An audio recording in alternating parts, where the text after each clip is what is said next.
Breaking right now, Meghan Markle lied again in the podcast with Jamie Kern-Lima, this time about her apparent life-changing encounter with the Baywatch actress Yasmine Bleeth. Yes, and you'll remember back in the 90s, if you're my age, that Yasmine Bleeth was a big deal. She starred on Baywatch alongside Pamela Anderson.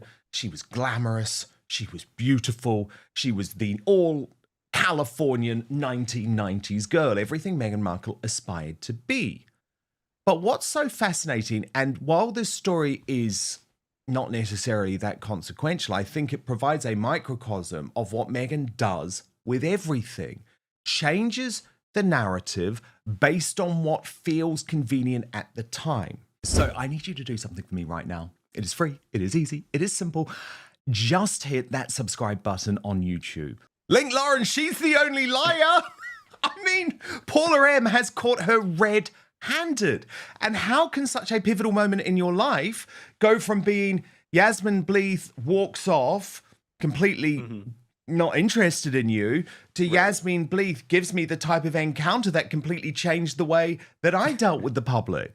Well, like a lot of sociopaths and narcissists, Meghan Markle has a hard time keeping her story straight. To go back to what I said earlier, when she accused the royal family of racism, she couldn't really find her way out of that one, right? She couldn't really pin it on one person. She had no real evidence that they were racist toward her. It was also like when she made this claim that they took her passport and she was driven to suicide, but then she went to New York to party with Serena Williams and have her baby shower and pose for the paparazzi, right? So how'd you get there without a passport if you were locked away in the castle? So no, I don't really believe almost anything that comes out of Meghan Markle's mouth. And that interview, I don't know that woman who was interviewing her because I have a life, but that interview that's been all over the internet was not good for Meghan Markle. Meghan Markle's publicist deserves a raise because not only is she dealing with an insane woman, she's dealing with stories that change from Monday to Tuesday to Wednesday. And Meghan Markle, she sits there in that interview and she's like, I'm doing the no makeup look. I'm just doing no makeup California girl. I'm sorry, you might want to put on some makeup, sweetheart. This no makeup look is not serving you well. These women think they're brave doing the no makeup look. I'm sure Meghan Markle thinks she's making some feminist statement by doing no makeup. I'm sorry, soldiers are brave. Moms working 3 jobs and raising a sick child, they are brave. You sitting there in no makeup and talking about your feelings, you are not this brave feminist icon that you think you are, Meghan. And also Baywatch, I've never seen an episode of Baywatch. What? So Meghan is trying to... What? So, I know. Take my card. You're too young. Take my card. You're too young, Link. Meghan, it's the greatest show of all time. I know. I need to watch it. I really do. But if Meghan is trying to appeal to Gen Z, talking about this actress from Baywatch is probably not the way to do it. And then sitting on this podcast crying and talking about your feelings, can't you just be strong for once? Can't you just go out there and do an interview or a podcast without being brought to tears? And it's always the women who say, I'm happier than ever. I've just never, ever been happier in my life. Why are you crying every day? You don't seem happy, but you're a sociopath and you're probably crying to get the reaction you think you want from the public, which is sympathy. Boo-hoo for you, Meghan Markle. I'm so sorry. It's hard being famous and rich and living in a mansion in Montecito with a full-time staff, and all you have to do is like put your name on some jams and jelly. I'm so sorry you get a little bit of bad press. If Meghan Markle cannot tell the truth about a meeting with Yasmine Bleeth that she said changed her life, then why the hell should we believe her when she claims that she told senior members of the royal family that she was suicidal and they ignored her? When she claims that there were racist members of the royal family, when she claims that she didn't bully her staff despite a whole long list of accusations. It's like the small lies matter because they paint such a bigger picture about the human being that we're dealing with.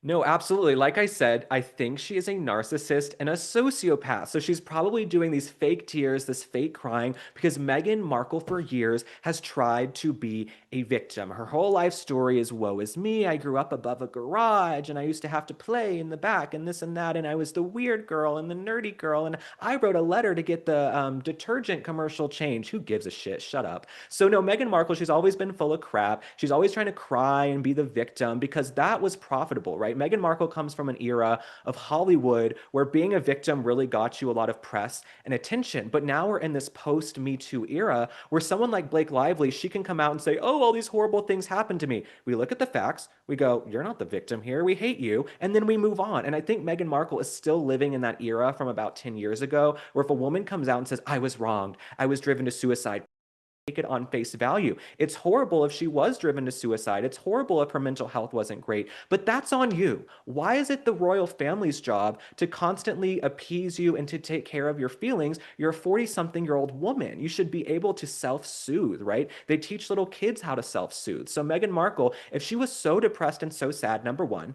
she didn't look that way in New York for her baby shower. She didn't really seem to be that way. This is a narrative that was brought up after the fact in the sit-down interview with Oprah. But also, what is she supposed to do? She wants the queen, who's in her 90s, to say, oh, let's get her a car and send her off to a facility. Does she want Charles to step in? That's for you and your husband to deal with. So for her saying, I went to the royal family and I was so depressed and was so sad and they wouldn't help me, you're like a 40-something-year-old woman, actress, who's been living on your own in California and Canada. If you can't take care of yourself, that's on you. That's your problem, Dan. Because if you look at this picture here, this was the night at the Royal Albert Hall when Meghan Markle claims that the moment the lights went down, she burst into tears. Well, I'm sorry, I call bullshit on that. I've sat in those boxes at the Royal Albert Hall. Trust me, if you were in the royal box, everyone is watching you that entire night. Everyone has the selfies out. You're not in the dark. If she was sobbing like she claimed to be at the Royal Albert Hall, there would have been pictures of it. So it just didn't happen. One tear, left I go. Give me 3 seconds. That's what she was known for at Suits. And that's what she did in the Jamie Kern-Lima interview. Absolutely. Like I said, she can cry on command. She's not great at it. I mean, Meghan Markle's not an Academy Award winning actress. She's not winning a BAFTA for all you folks in the UK. No, she's not a great actress whatsoever. And it's why it took her that long. It took her decades. 100% it is. Of course it is. You're an adult. And your husband, by the way, ran a mental health charity called Heads Together that was all about allowing people to seek help if they were struggling with mental health issues. So he's hardly a good husband.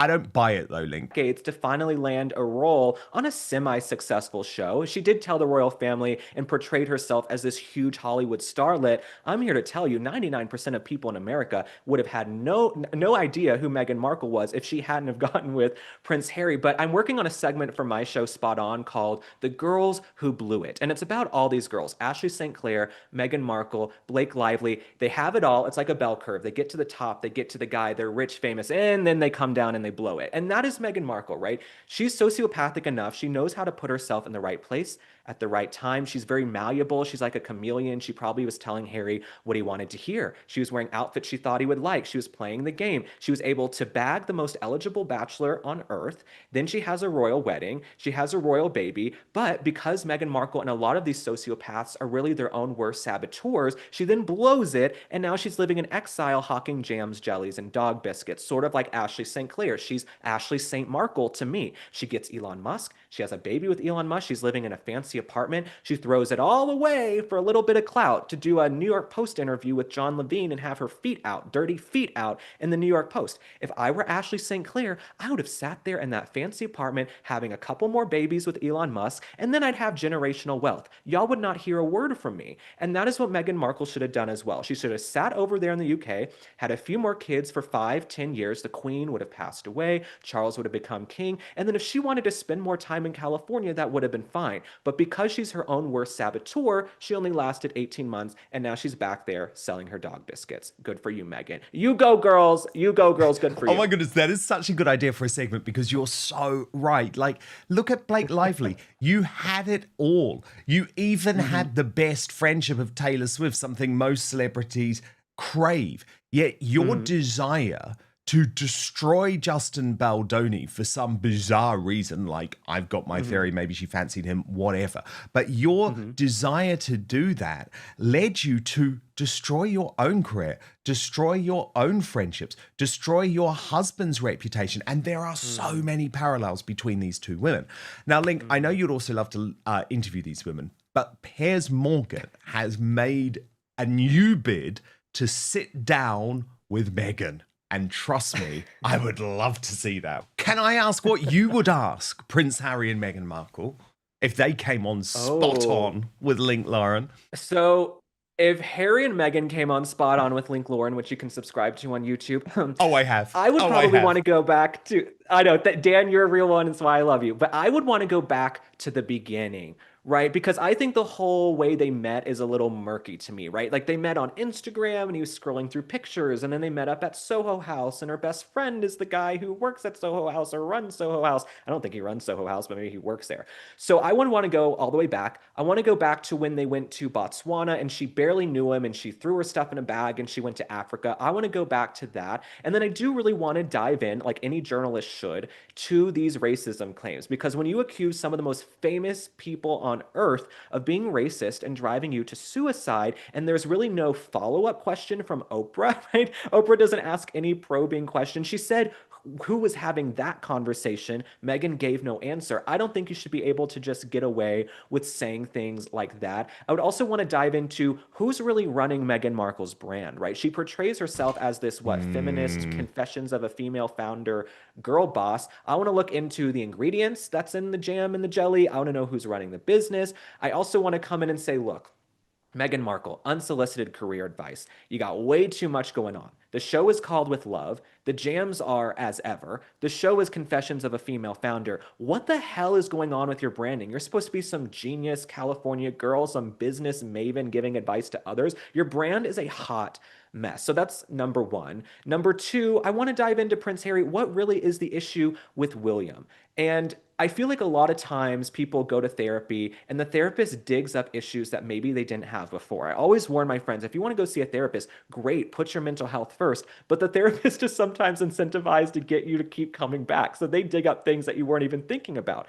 Prince Harry says, I didn't know how trapped I was until Meghan Markle came along. I didn't know how bad I had it and the prison I was living in until she came along and opened my eyes. To me, that feels manipulative, right? That's what a sociopath does. So I would want to dive in with Harry. How were you trapped? How were you living in a prison? Because it seems like you were living a charmed life, but you twisted the narrative once you left the royal family. Oh my God, Link. I would so be there for that. I would so be there for that. Please. But you know what I'm saying, Dan? When people go to therapy and they're actually like, okay, and then the therapist digs up all these issues like, well, how's your relationship with your dad? And they're like, well, I hadn't thought about that. You know what I'm saying? And so Prince Harry's like, Meghan came in and showed him how horrible his life was and they could escape and get out of the prison. Okay, whereas actually he was having a pretty good really time. That was the thing before he met him. I will take his place. Yeah, he was really happy with his life. I also want to ask you about this episode of Confessions of a Female Founder this week. Don't worry, Link. I'm only going to put you through a very small portion of it, but I want to see if you picked up the same thing that I did here. So this is Meghan interviewing a woman called Hannah Mendoza. She runs Clever Blends, which is a hippy-dippy sort of turmeric a real household brand thing. Yeah, I mean, it's some sort of turmeric brew, and it's very Californian, but this woman is British. And so Meghan clearly has some type of affinity for her because, like her, she fled the horrible buttoned up United Kingdom because she wanted to be with lots of other hippy dippy people in touch with their emotions in California. But Meghan invested in her business. And so effectively, this is Meghan interviewing one of her staff members. So Hannah Mendoza has to go along with everything that Meghan says. But there's a moment where Meghan talks about their first meeting. And this is their first meeting when effectively Hannah Mendoza is pitching for business, pitching for Meghan's money to invest in Clever Blends. And I feel like Meghan has been a real mean girl in this clip, mocking her about the fact that she was wearing Birkenstocks and a silk jumpsuit. Well, Meghan Markle is in no position to give fashion advice because she looks like shit every time she leaves the house. Meghan Markle got $100 million from Netflix and she couldn't buy a steamer or an iron. How come everything is wrinkled, Miss Wrinkle Pants? Meghan Markle walks around looking like an utter calamity. So I don't know why this woman is feeling insecure about her fashion. Meghan Markle is really no fashionista with the scrawny legs and the big billowing wrinkled pants. She's wearing a potato sack. She's literally wearing a burlap sack half the time she leaves the house. So Meghan Markle, okay, she looks fine there. She looks decent, sure. I think the makeup and hair is great. She's been a little, probably zhuzhed up, a little nipped and tucked in California. But those pants are diabolical. Those pants are absolutely insane. And if we can pull up the outfit of when she was out at the Time magazine thing with Harry a few weeks ago, those pants could literally take flight. So nobody should feel insecure about their fashion about Meghan Markle. She is no fashionista. She is really lazy, plain, weird, Southern California care. Yeah, hello. If you jump out of an airplane, all you need are these pants and you will land safely on the ground, on God's green earth. But no, Meghan Markle looks like a disaster. So this woman, good for you wearing your Birkenstocks. We now know that you are a lesbian. But no, I'm happy for her. She can wear her Birkenstocks, but I would not ever feel insecure about fashion around Meghan Markle. Prince Harry has much better all fashion. of that to me, it just felt like Mean Girl vibes. Now, Link, can we please talk about you? Because what a few months you have had. You burst onto the scene as an advisor to RFK Jr. after he spotted some of the brilliant things you were doing on TikTok. I see you on social media and think, oh my goodness, this guy is great. You're on Meghan Kelly. All of a sudden, you're everywhere. You're at the White House. You're asking questions of the press secretary. Donald Trump is talking about you. And now you have been signed to launch one of the first shows on MK Media, Spot On, which is Meghan Kelly's own podcast network. So this whirlwind has been quite sensational. People are trying to sort of say that you are part of the MAGA wave, the new MAGA wave of independent media, which I think, well, I'll put it this way, I'm very jealous, actually, of that MAGA wave of independent media in the States. Is that how you view it? Do you put down a lot of your success to the change that Donald Trump has brought to the United States of America? Well, I definitely think when Trump burst onto the scene in 2015, everyone said he's tweeting. Why is a presidential candidate tweeting? Well, that was his way of circumventing the mainstream media. If he didn't go to alternative media, to social media, he wouldn't have gotten his message out. Same with us on the Kennedy campaign. The mainstream media was giving us 100% bad press. So we went to TikTok and these other avenues. And so I'm so grateful to the White House, Caroline Leavitt, everybody on the press team for including me. I think a lot of other journalists and reporters take it for granted being at the White House. And for me, it's such an auspicious place. I really feel so grateful and like it's such a privilege to be there. And yeah, the past few years of my life have been such a whirlwind, but I thank God every day. And I know I've earned every viewer who watches me. I know the work I put in. I've churned out thousands of videos on TikTok when people weren't looking and really laid that foundation in the groundwork. And so I'm also incredibly grateful to Meghan Kelly. What's so funny, I was telling Meghan on the phone, I was like, years ago, one of my only career goals was to get on Meghan Kelly. I would ask everyone, when I started going out in 2023 and my TikTok was taking off,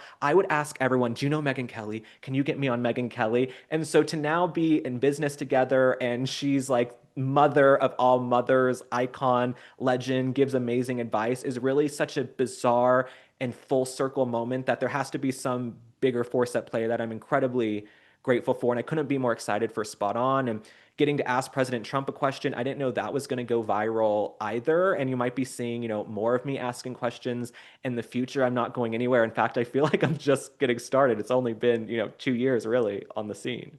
Oh, you are just getting started indeed. And I absolutely love the trailer for Spot On, which launches on Monday. Oh, well, Trump knows who the hell you are now. Honestly, I'm so excited. And you're completely right to point out, by the way, that this takes a lot of hard work. And I think the two key ingredients, actually, in this world are hard work and authenticity. Meghan Kelly has it in spades. So do you. I think it's going to be a huge success. I'm actually so excited to watch. Thank you. No, thank you so much. And I'm super excited. One thing about me is I knew when I started out on TikTok, you're going to have to do thousands of videos. I don't care if you're exhausted. When that red light is on, you better turn it out because the audience needs to get their money's worth. And with the podcast, it's going to be no different. I'm so excited and so grateful. And May is a really interesting full circle month for me because May of 2023 is what kicked everything off. That's when I started covering King Charles' coronation on May 6th. Then May 10th, Trump did this crazy town hall on CNN, and that kind of got me into politics. And so it's really a full circle moment, this 2-year anniversary and signing with Meghan. And I'm just incredibly, incredibly grateful. There's people tell me all the time, you're too cutesy, you're too happy, it's annoying, you're not going to be taken seriously, you're too eager. I am eager and excited to be here. Hello, I was making videos in my room 2 years ago. So grateful and excited. I'm not one of these people who's like gonna act like I've been there before and all cool and all that. No, I'm excited to work with Meghan. I'm excited for my career. And I want to address one last thing that you mentioned about MAGA and all this, because I had a barrage of hit pieces the last few days. They were calling me MAGA Malfoy, which is actually really funny.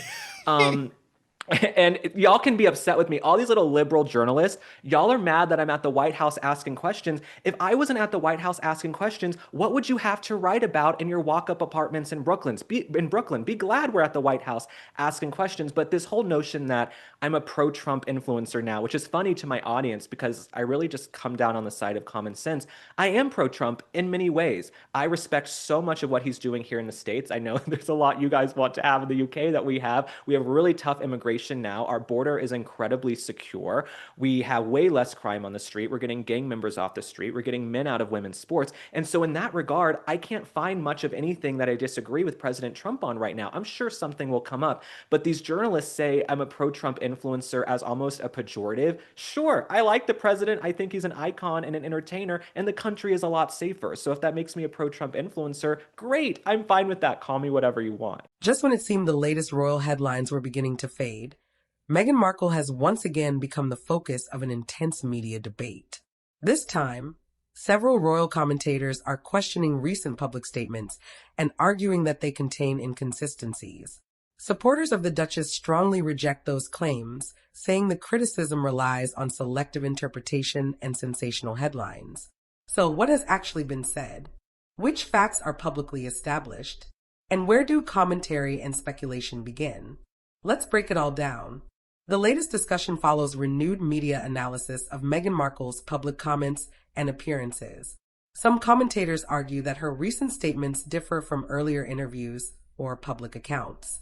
Others respond that public remarks can be interpreted in different ways, and that headlines often simplify complex conversations. As a result, the story has rapidly spread across television, newspapers, YouTube channels, and social media. Several royal commentators have offered strong criticism of Meghan Markle's public messaging and media strategy. Those criticisms reflect the opinions and interpretations of the commentators. They should not be treated as verified findings about Meghan's character, motives, or mental health. Meanwhile, supporters argue that the Duchess continues to face unusually intense scrutiny compared with many other public figures. Adds another chapter to the ongoing public conversation surrounding Harry and Meghan. Critics believe repeated media appearances invite closer examination. Supporters argue they provide the couple with an opportunity to explain their experiences in their own words. That disagreement helps explain why stories involving the Sussexes continue to dominate international headlines. Some viewers believe Meghan Markle has been treated unfairly by sections of the media. Others believe public figures should expect rigorous scrutiny of their statements.